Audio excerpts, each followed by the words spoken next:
Morning people, welcome back to F Politics. The meeting that just took place between Ukrainian President Zelensky and Donald Trump was the worst diplomatic confrontation that I have ever seen in my entire lifetime. And I think I can say that quite objectively because it took place in the most powerful office in the world, the White House, and it was over literal war between Russia, one of the superpowers of the world, and Ukraine, with the United States on the other side. And it involved Donald Trump saying, "You're gambling with World War III.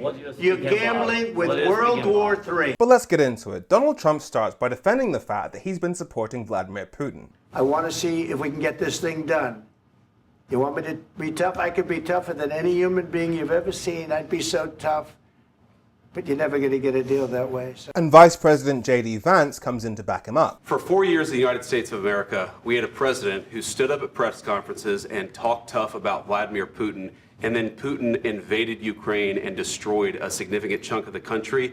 The path to peace and the path to prosperity is maybe engaging in diplomacy. Diplomacy? You're talking about Donald Trump here, the guy who, when North Korea was threatening to use nuclear weapons, called Kim Jong-un, the leader of North Korea, Little Rocket Man, and implied he had erectile dysfunction. So either that's what you mean by diplomacy, or you're only diplomatic when it suits you. And so Ukrainian President Zelensky explains why diplomacy is never going to be enough with Vladimir Putin because he just invades countries regardless of what he's agreed to. Crimea, so he occupied it on 2014. So during a lot of years, so I'm not speaking about just Biden, but those time was Obama, then President Obama, then President Trump, then President Biden, now President Trump, and God bless, now President Trump will stop him. But during 2014, nobody stopped him. He just occupied and took.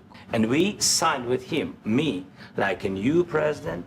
In 2019, I signed with him the deal. I signed with him, Macron and Merkel, we signed ceasefire. Ceasefire. All of them told me that he will never go. We signed with him with gas contract. Gas contract. Yes, but after that, he broken this ceasefire. He killed our people, and he didn't exchange prisoners.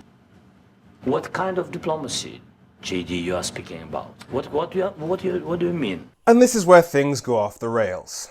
I'm talking about the kind of diplomacy that's going to end the destruction of your country. Yes, but if you Mr. President, with respect, I think it's disrespectful for you to come into the Oval Office and try to litigate this in front of the American media. Let's just recap for a second. Trump and J.D. Vance were saying that the reason why they'd been cozying up to Putin was because you have to be nice to Putin if you want to get stuff from him. The Ukrainian president then pointed out that history has proven, right from the invasion of Crimea in 2014, right up until now, that diplomacy and playing nice with Putin is never going to be enough to get the job done. And because Trump and J.D. Vance were proven wrong on TV, even to the point that they didn't know when the invasion of Crimea happened.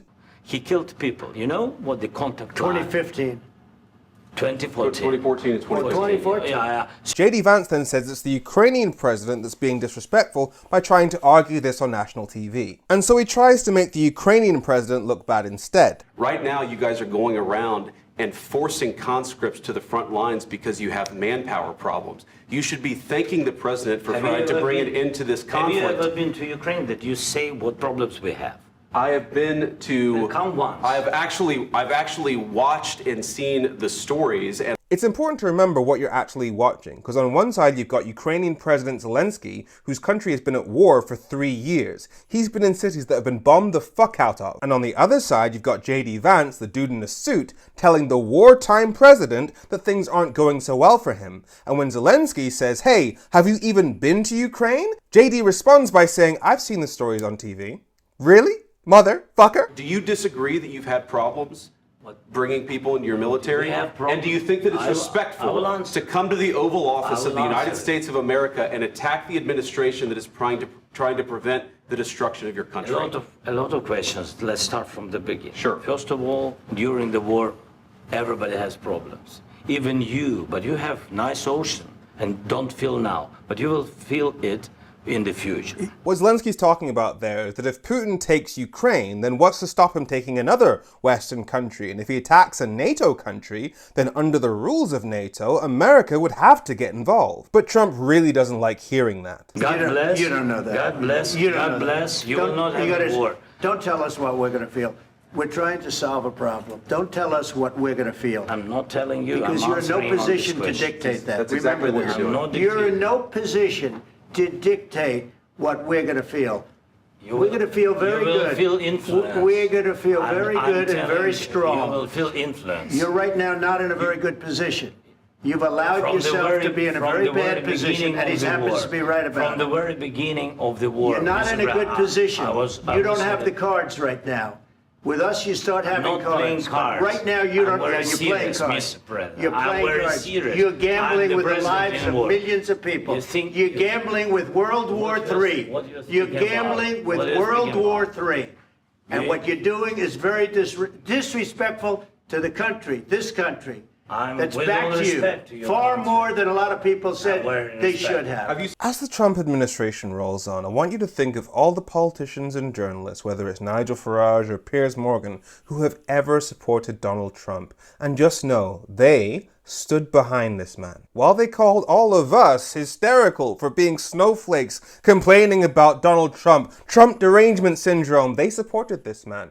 They gave the green light to everything that's happening now. So keep that in mind. I'm Femi. Make sure you follow F Politics so Politics doesn't F you. Have a great week.